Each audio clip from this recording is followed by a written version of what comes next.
Hey guys, I'm Triple T and today I'm going to be showing you how to create your own passive projected file on Mac. Let's jump right into the video.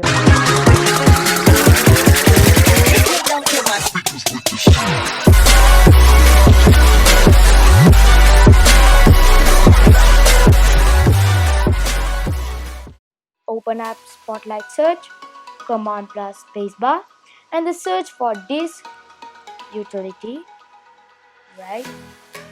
Then go to Files, New Image from folder. And then you're going to choose a file and make it more secure.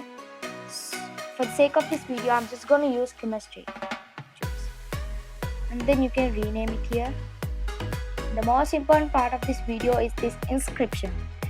You should choose 128-bit. That's more secure and I recommend it. You can type your password, retype it to verify it, and then choose. See, I tapped it wrong, so it says password not matching. Boom. And then you're gonna choose read and write. It depends on your information. You can choose read only or read and write. And then I'm gonna save it. So the magic happens like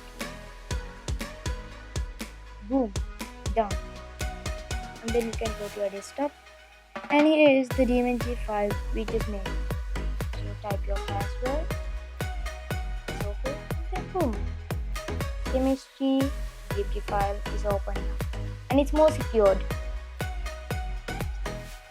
After you press read and write, you can just put something into your file and also delete them. You can also open these files and close them.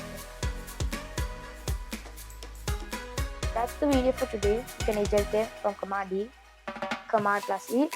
So thank you guys for watching. Subscribe, leave a like and comment down below what should be my next video.